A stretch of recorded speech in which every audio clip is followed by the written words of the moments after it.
Good afternoon and welcome to our press conference with President Lagarde and Vice President de Guindos.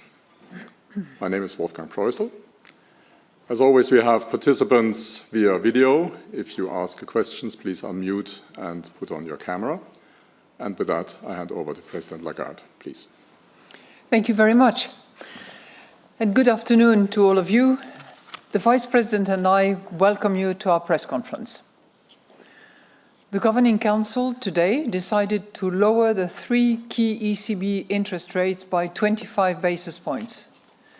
In particular, the decision to lower the deposit facility rate, the rate through which we steer the monetary policy stance, is based on our updated assessment of the inflation outlook, the dynamics of underlying inflation, and the strength of monetary policy transmission. The disinflation process is well on track. Inflation has continued to develop broadly as staff expected, and the latest projections closely align with the previous inflation outlook. Staff now see headline inflation averaging 2.3% in 25, 1.9% in 26, and 2% in 27. The upward revision in headline inflation for 25 reflects stronger energy price dynamics. For inflation excluding energy and food, staff project an average of 2.2% in 25, 2% in 26, and 1.9% in 27. Most measures of underlying inflation suggest that inflation will settle at around our 2% medium-term target on a sustained basis. Domestic inflation remains high, mostly because wages and prices in certain sectors are still adjusting to the past inflation surge with a substantial delay. But wage growth is moderating as expected, and profits are partially buffering the impact on inflation. Our monetary policy is becoming meaningfully less restrictive, as our interest rate cuts are making new borrowing less expensive for firms and households, and loan growth is picking up. At the same time, a headwind to the easing of financing conditions comes from past interest rate hikes still transmitting to the stock of credit, and lending remains subdued overall. The economy faces continued challenges, and staff have again marked down their growth projections to 0.9% for 25, 1.2% for 26, and 1.3% for 27. The downward revisions for 25 and 26 reflect lower exports and ongoing weakness in investment, in part originating from high trade policy uncertainty, as well as broader policy uncertainty.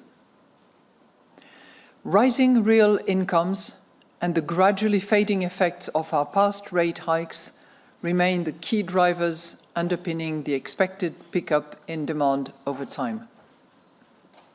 We are determined to ensure that inflation stabilizes sustainably at our 2% medium-term target. Especially in current conditions of rising uncertainty, we will follow a data-dependent and meeting-by-meeting approach to determining the appropriate monetary policy stance. In particular, our interest rate decisions will be based on our assessment of the inflation outlook in light of the incoming economic and financial data, the dynamics of underlying inflation, and the strength of monetary policy transmission. We are not pre-committing to a particular rate path. The decisions taken today are set out in a press release available on our website. And I will now outline in more detail how we see the economy and inflation developing, and will then explain our assessment of financial and monetary conditions. So looking at the economic activity, the euro area economy likely grew modestly in the fourth quarter of 2024.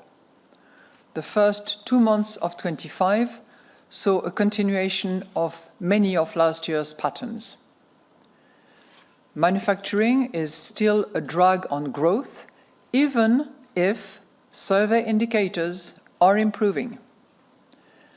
High uncertainty, both at home and abroad, is holding back investment, and competitiveness challenges are weighing on exports.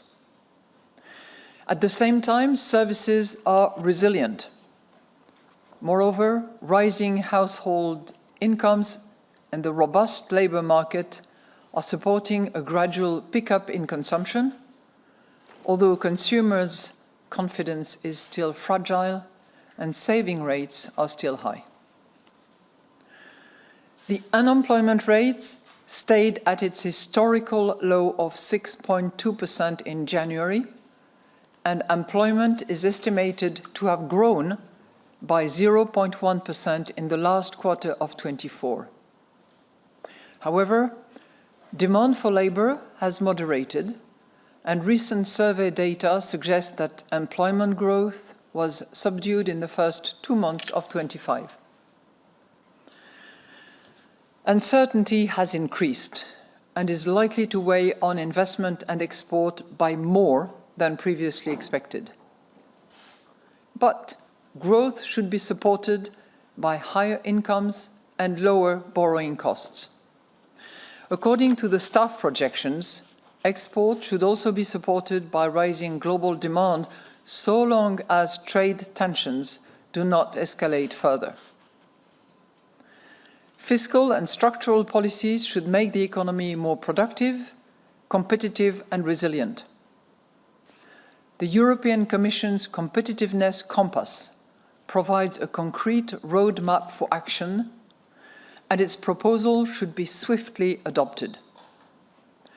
Governments should ensure sustainable public finances in line with the EU's economic governance framework and prioritize essential growth-enhancing structural reforms and strategic investment. Looking now at inflation. Annual inflation stood at 2.4% in February, after 2.5% in January and 2.4% in December, according to Eurostat's flash estimate. Energy price inflation slowed to 0.2%, following a strong increase to 1.9% in January, from 0.1% in December. By contrast, food price inflation rose to 2.7%, from 2.3% in January and 2.6% in December.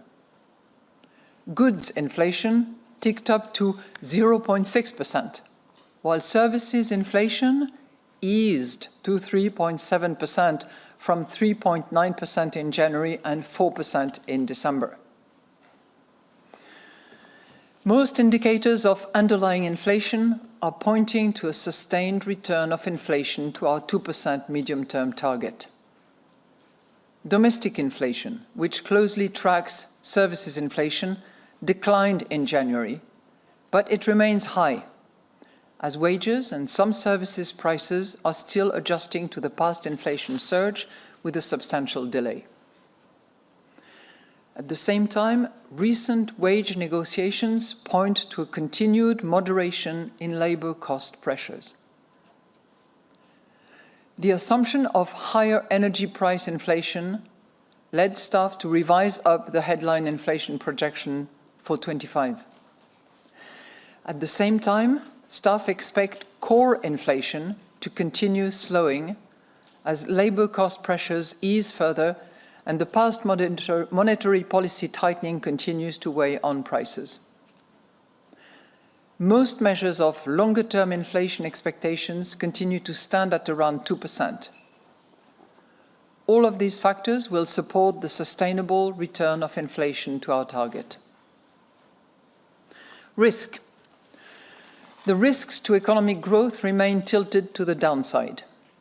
an escalation in trade tensions would lower euro area growth by dampening exports and weakening the global economy. Ongoing uncertainty about global trade policies could drag investment down. Geopolitical tensions, such as Russia's unjustified war against Ukraine and the tragic conflict in the Middle East, remain a major source of uncertainty as well. Growth could be lower if the lagged effect of monetary policy tightening lasts longer than expected. At the same time, growth could be higher if easier financing conditions and falling inflation allow domestic consumption and investment to rebound faster. An increase in defense, in infrastructure spending, could also add to growth. Increasing friction in global trade is adding more uncertainty to the outlook for euro area inflation. A general escalation in trade tensions could see the euro depreciate and import costs rise, which would put upward pressure on inflation. At the same time, lower demand for euro area exports as a result of higher tariffs and a rerouting of exports into the euro area from countries with overcapacity would put downward pressure on inflation. Geopolitical tensions create two-sided inflation risks as regards energy markets, consumer confidence, and business investment. Extreme weather events and the unfolding climate crisis more broadly could drive up food prices by more than expected. Inflation could turn out higher if wages or profits increase by more than expected. A boost in defense and infrastructure spending could also raise inflation through its effect on aggregate demand. But inflation might surprise on the downside if monetary policy dampens demand by more than expected. Let's look at the financial and monetary conditions now. Market interest rates in the euro area decreased after our January meeting, but have risen over recent days in response to a revised outlook for fiscal policy. Our interest rate cuts are gradually making it less expensive for firms and households to borrow, and loan growth is picking up. At the same time, a headwind to the easing of financing conditions comes from past interest rate hikes still transmitting to the stock of credit, and lending remains overall subdued. The average interest rate on new loans to firms declined to 4.2% in January from 4.4% in December. By contrast, firms' cost of issuing market-based debt rose to 3.7%, 0.2 percentage point above its December level. Over the same period, the average interest rates on new mortgages declined to 3.3% from 3.4%. Growth in bank lending to firms rose to 2% in January, up from 1.7% in December, on the back of a moderate monthly flow of new loans. Growth in debt securities issued by firms rose to 3.4% in annual terms. Mortgage lending continued to rise gradually, but remained muted overall, with an annual growth rate of 1.3%.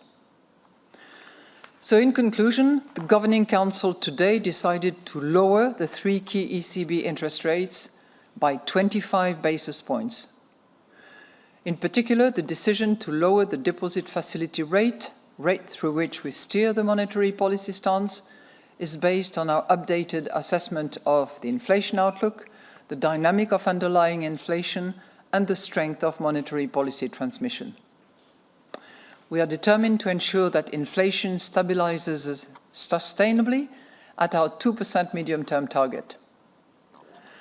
Especially in current conditions of rising uncertainty, we will follow a data-dependent and meeting-by-meeting approach to determining the appropriate monetary policy stance. In particular, our interest rate decisions will be based on our assessment of the inflation outlook in light of the incoming economic and financial data, the dynamics of underlying inflation, and the strength of monetary policy transmission. We are not pre-committing to a particular rate path.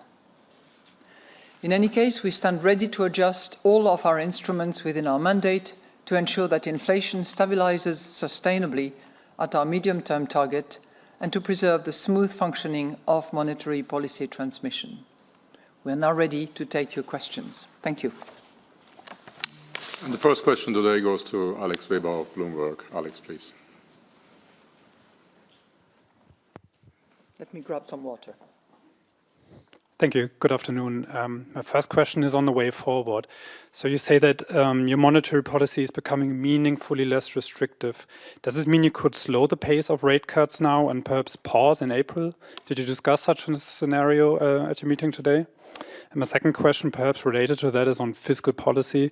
There's a pretty drastic shift underway with plans for much higher defense spending and in Germany's case also infrastructure.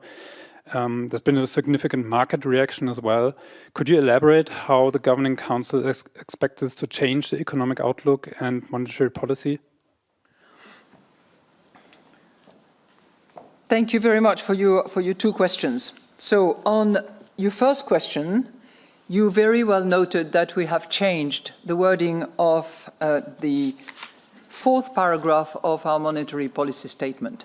So let me try to explain what it means, because it's not just an innocuous little change. It's a change that has a certain meaning. What we had previously was that we would keep our restrictive monetary policy as long as was necessary, etc. And that was very much a static assessment of what was needed. We are now moving by having our monetary policy is becoming meaningfully less restrictive to a more evolutionary approach. So in other words, we take account of the journey that we have traveled, 150 basis points since we started cutting. And we acknowledge the fact that, as a result, it is becoming meaningfully less restrictive. We add to that in the same paragraph the two forces that we are seeing operating on our financing conditions. And the first one, if you will, is the... I used a comparison a few weeks ago when we were at the G20 in South Africa, and I used a comparison of the Cape of Good Hope, where you have warm water from the Indian Ocean and the cold water from the Atlantic. And this is really where the position is at the moment, where we have the impact of the current monetary policy decisions that we take and have been taking, which is to cut rates. But at the same time, we still have the cold water of the Atlantic, meaning the remaining effects of decisions that we have taken over the course of time. And that's really where we are at the moment, and that has led us to acknowledge the fact that our measures, that our monetary policy is becoming meaningfully less restrictive. So you asked me the second question, which has to do with most recent development.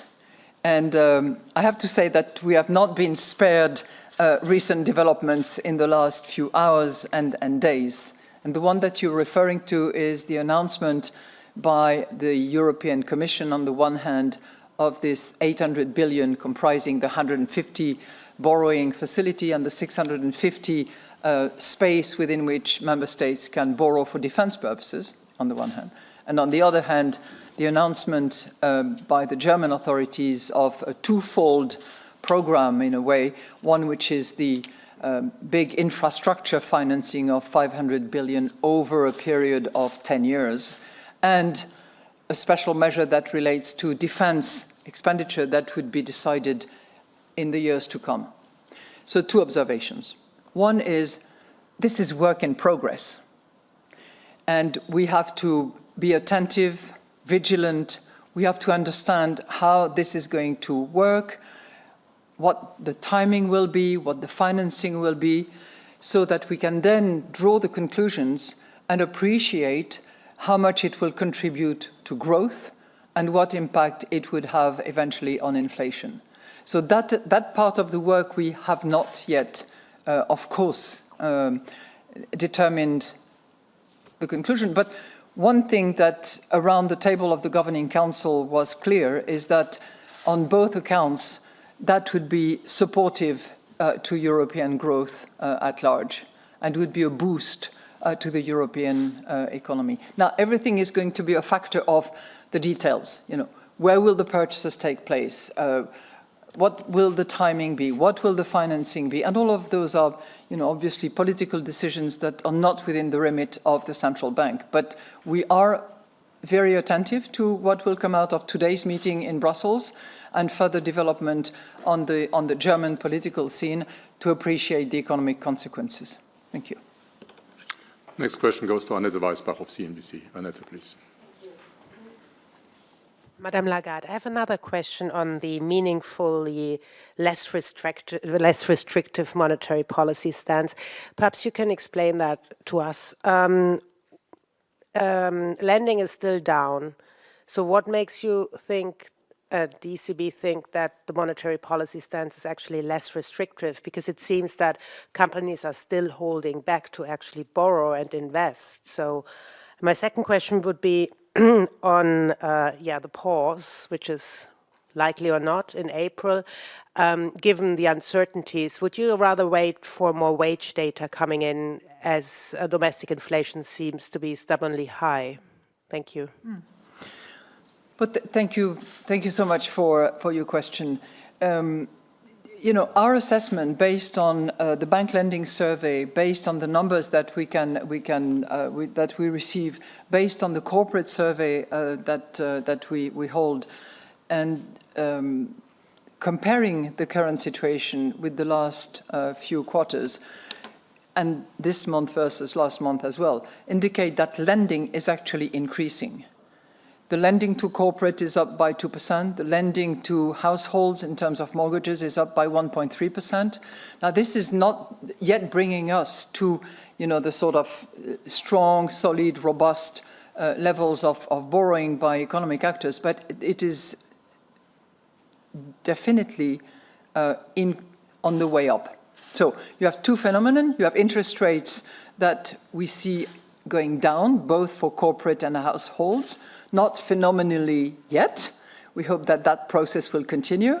And we are seeing at the same time the volume of lending going up as well. So that's on those two accounts, which it's one of the elements that we use to determine whether or not and how much we are or not still restrictive. And we're not really sort of passing judgment, because I think that particular point is not necessarily the most relevant. What we acknowledge is that it is becoming meaningfully less restrictive. And as I said, we take into account all the work that has been done and we assess the process that we are in. You asked me a second question. On the potential April pause and wage data. Oh, okay. Yeah, that, you know what, that gives me a chance to explain to you where we are. And I think there is a particular sentence in the monetary policy statement which refers to the particularly high uncertainty under which we operate. Because, you know, clearly we have three phenomenon that we have debated over the course of this Governing Council.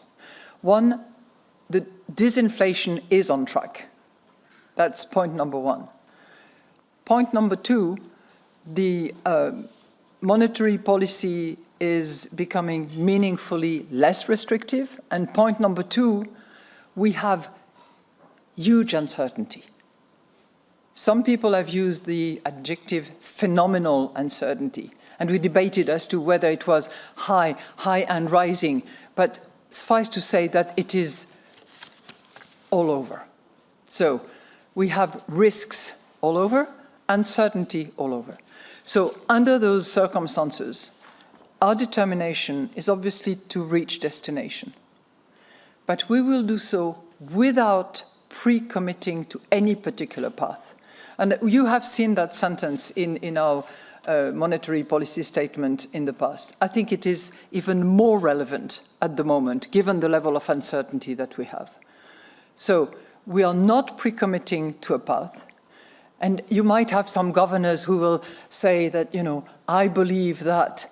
It is their individual views. I can assure you that the collective view around the table is that we do not pre-commit to a path. And we will be, as ever, and probably more so, data dependent. So if the data indicates to us that in order to reach destination, the appropriate monetary policy should be to cut, we shall do so. But if, on the other hand, the data indicates that it is not the case, then we shall not cut and we will pause.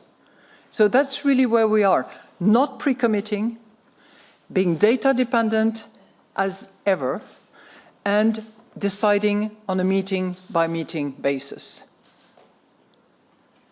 So I know some will find it frustrating, but I'm terribly sorry. But in the circumstances we're facing at the moment, anything, you know, more would not be very, very responsible. From one day to the other, the situation changes dramatically. And our projection, the measure of underlying inflation, the price of energy, you know, you just name it. Risks are all over the place. Francesco Canepa of Reuters for the next question. Francesco, please. Good afternoon, everybody. So, good afternoon, Mr. Panetta. You said in the past that the direction of travel was clear, and the only question was about the pace and timing. There was also a mention in the past about inflation reaching target over the course of this year. Now, those are gone. You didn't repeat those today. So I just wanted to ask you, how broad was the consensus behind today's rate cut? The second question is about something else, is about Russian assets. There seems to be growing political appetite in Europe for seizing those assets. Now, obviously, that would set a legal precedent. So I wanted to ask you, how do you think that would affect the status of the euro as a reserve currency? Thank you. Thank you for your two questions. So it gives me a chance to tell you how the decision was made. And it was made as a result of substantive discussion all around the table on the state of the economy, on our projections, on the risks that we are facing.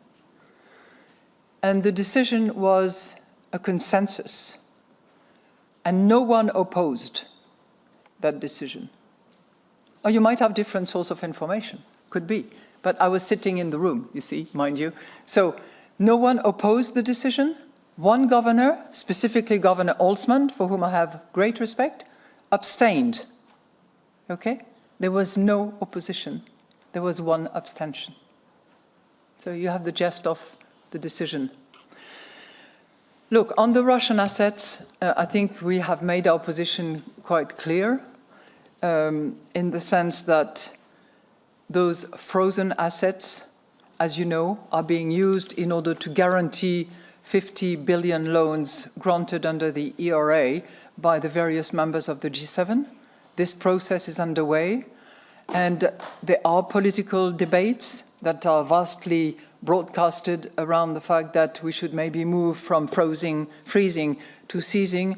This is not for the European Central Bank to debate, but I would certainly submit that the international law basis on which any decision is made will matter as far as other investors are concerned. And it is, I'm sure, an element that will be taken into account by those whose job it is to make those ultimate decisions.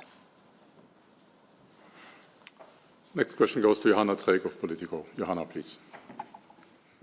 Good afternoon. Thank you very much. Good afternoon. I would like to go back to your previous assertion that, you know, there might be a question about the speed of travel, but the direction is clear. So from today's perspective, is the direction of travel still clear? There's only one direction. And my second question is on the recent market reaction. Borrowing costs have gone up in response to the fiscal news. Do you have any concerns about a return of sovereign debt tensions in the Eurozone? Thank you very much. Well, thank you very much. I think I have tried to explain in the previous answer to the question that the situation that we face at the moment is predicated by this disinflationary process that is on track and confirms broadly the estimates that staff has made over the course of time, and without much error, by the way, most recently. Second, that our monetary policy is meaningfully less restrictive. So we have covered 150 basis points of ground.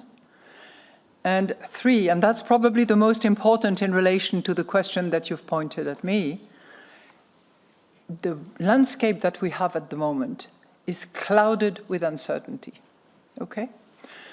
And more than ever before, it will require that we be vigilant. So all governors, all the national central banks, all the economies that are scrutinizing the developments and the work that is conducted in each of the national central banks, as well as at the ECB, each of them will continue to scrutinize, and we will all have to be extremely vigilant. We will have to be agile to respond to the data. But as I said, if the data indicates that the most appropriate monetary policy stance is a cut, it will be a cut. If, on the other hand, the data indicates that the most appropriate decision is not to cut, then it will be a pause. I think I have been as clear as I could be on that one. You asked me a second question which had to do with the markets. You know, we look at all market developments and we are very attentive to what's happening, and we try to understand the reaction function of markets. And clearly there has been a lot of reaction in the last, particularly in the last 12 hours, 24 hours, including yesterday. But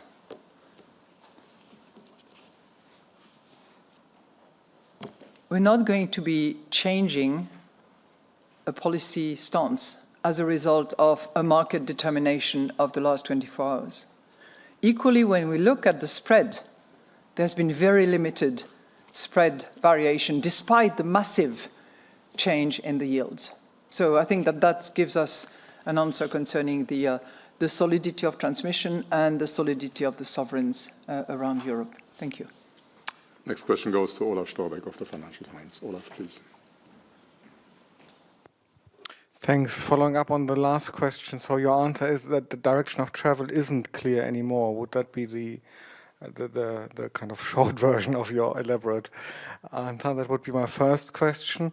And my second question is, you pointed to the potential increase in infrastructure and defense spending, which could both add to growth and to inflation. Did you have any discussion in the Governing Council which of the two things are potentially the more relevant one looking forward? And do you have any views yourself on that, given what we know so far, what governments are planning to do? Thanks.